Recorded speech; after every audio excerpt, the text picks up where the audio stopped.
il y avait une stratégie développée par l'équipement qui s'appuyait sur les paysans en disant aux paysans, vous voyez, la Dordogne, elle vous bouffe des terres, et si elle vous bouffe des terres, c'est parce qu'elle ne peut pas s'écouler correctement, parce qu'il y a un banc de gravier qui est là, en face, et qui renvoie l'eau contre la berge. Il y a une autre solution, c'est-à-dire faire une protection de berge, ou faire des ouvrages d'art qui protègent, qui renvoient. Seulement, et alors on peut le faire à ce moment-là, mais qui va payer? Et l'équipement dit, nous, on n'a pas d'argent. Alors pour payer ces ouvrages-là, ce qu'on peut faire, c'est, en échange du gravier, l'exploitant va protéger la berge. Et dans une certaine logique simpliste, ça marche. Et ça coûte, le préfet était là, 3 millions, c'est même le préfet qui nous explique, ça coûte 3 millions le mètre linéaire de protection. Alors où vous trouvez les sous qui nous dit, où on enlève l'îlot et on fait faire la protection de berge en compensation par l'entreprise qui fait les travaux, en échange, évidemment. Bon. Alors, moi, je réfère de ça au bureau de l'association, on en discute. Et puis, il y a des gars qui étaient sur Saint-Julien-Lampont et tout ça, qui, eux, connaissaient une entreprise sur Souillac, de travaux publics, et leur posent la question. Ils lui posent la question. Ils l'ont fait venir sur place et dire, est-ce que tu ne ferais pas les travaux, toi? Et pour combien tu les fais? Et l'entrepreneur déclare, ben moi, les 3 chantiers, je fais les 3 chantiers pour 3 millions. C'était plus 1 million le mètre linéaire. Pour 3 millions, il faisait le chantier. Et en même temps, Pustelnik, qui continuait à travailler, qui faisait l'inventaire de la vallée de la Dordogne, avait repéré, à la Coigne du Coux, des traces de loutre. Loutre qui avait disparu de la Dordogne. Donc c'était un événement qui a même interpellé sérieusement le ministère de l'Environnement, puisqu'on avait le retour d'une espèce disparue et d'une espèce très intéressante, importante pour la rivière. Donc il avait monté un petit dossier et le ministère de l'Environnement m'invite à porter le dossier, venir l'exposer à une réunion au ministère de l'Environnement. Je prends le dossier, je monte à Paris. Pour la première fois, on m'a payé le voyage. Et j'arrive au ministère de l'Environnement.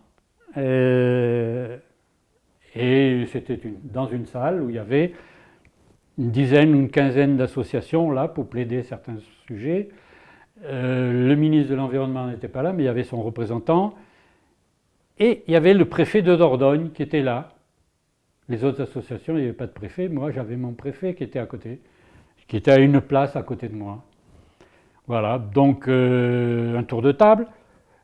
Chacun commence à exposer, en commençant par un coin, à exposer son sujet. Puis vient mon moment, mon tour d'exposer le sujet.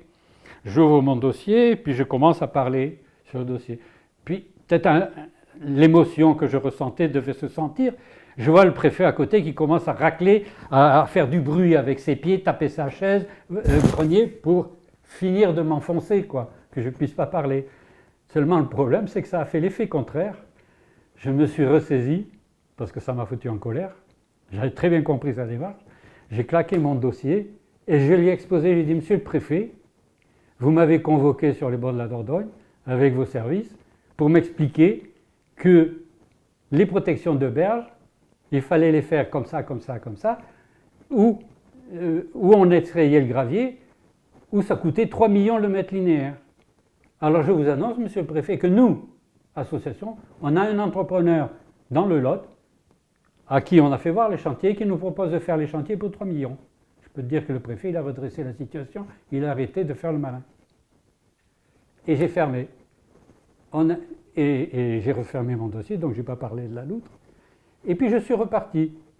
Et dans les couloirs, j'entends quelqu'un qui trotte derrière, dès que je suis sorti de la salle. C'était la secrétaire de séance qui vient me voir et qui me dit j'aurais du mal à transcrire ce que vous avez dit, parce qu'évidemment, tout ce qui est dit est rapporté. J'ai dit, madame, moi, écoutez, j'ai rien d'autre à ajouter, j'ai absolument rien à enlever. Et je suis parti. Arrivé à la gare d'Austerlitz, je monte dans le train, je m'assois. Qui je vois arriver à côté de moi? Debaille, qui était le directeur, et qui était également présent à la séance, qui était le directeur du tourisme en Dordogne à l'époque. Et ce monsieur vient s'asseoir à côté de moi, que je connaissais moi, comme ça, sans plus. Et il vient, la première chose qu'il me dit, vous savez, monsieur le préfet aurait bien aimé faire le voyage avec vous pour discuter des problèmes de protection de berges, mais il est obligé de partir sur Bordeaux, donc je viens discuter avec vous du sujet. Et on a passé notre trajet à discuter ensemble des sujets.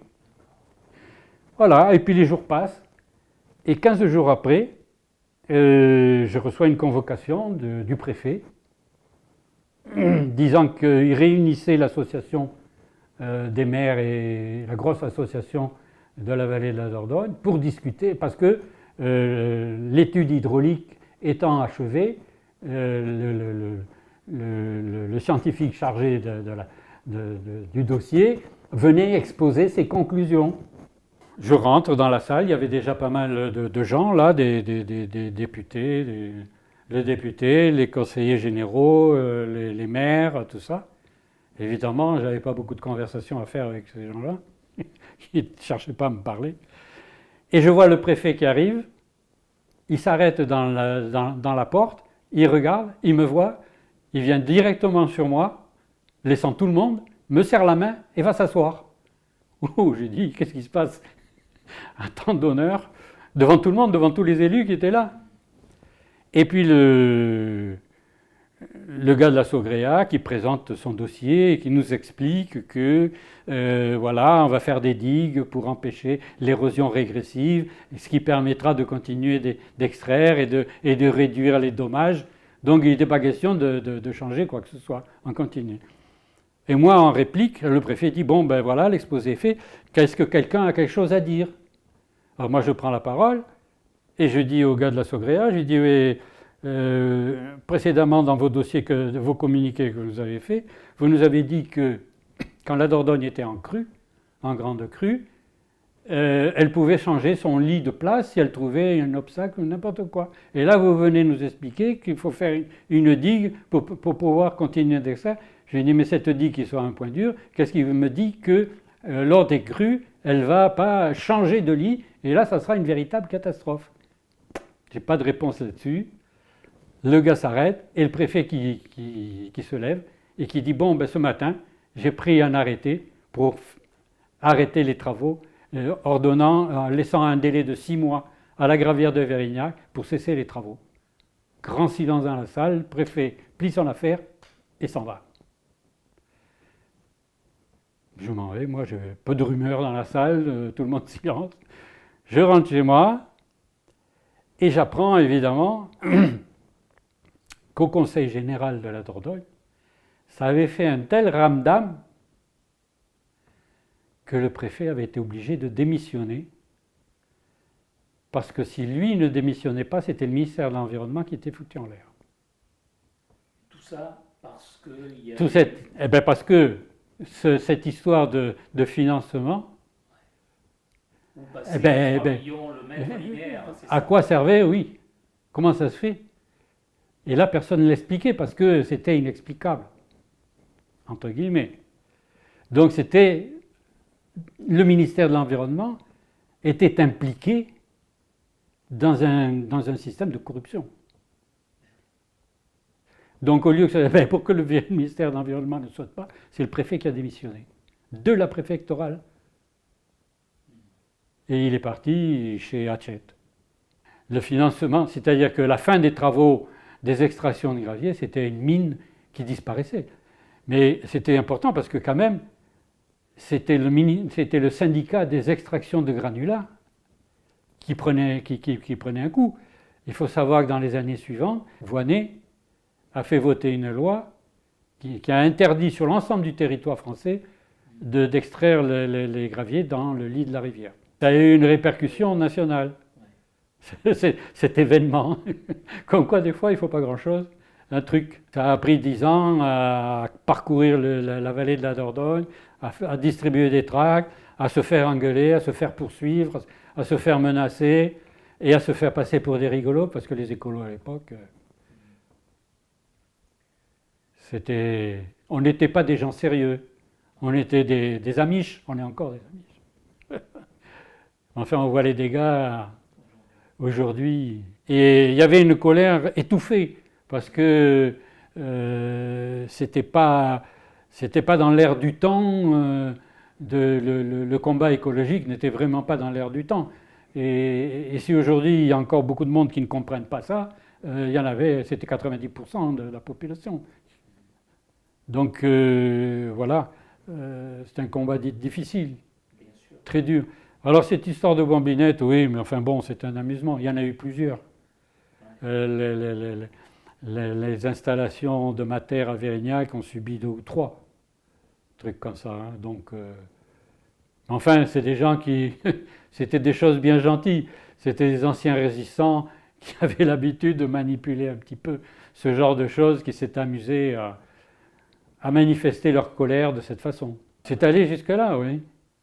Oui, mais il faut savoir quand même que même en période de crue, Mater faisait quand même continuer les extractions avec les dragues flottantes, et il y avait des barges qui remontaient la rivière jusqu'à Vérignac, chargées à bloc. Moi j'ai vu des barges remonter la rivière avec le nez plongé sous l'eau, tellement elles étaient en surcharge. Et il y a même un gars qui s'est noyé. Et le syndicat n'a pas fait de bruit. Ça n'a pas fait de bruit, cette histoire. Un mec qui est mort noyé, avec sa barge qui se retournait. Comme quoi, c'était l'omerta complète, quoi. C'est pour ça qu'après aussi, les partis ont été financés. Il a été créée une loi pour financer les partis, parce que ça devenait catastrophique. On parle du cas de la Dordogne, mais c'était partout. C'était partout. Je me souviens, moi, d'un conseiller général de Bergerac qui nous disait « Mais du pognon, on en a tant qu'on veut. Du pognon, ce n'est pas un problème.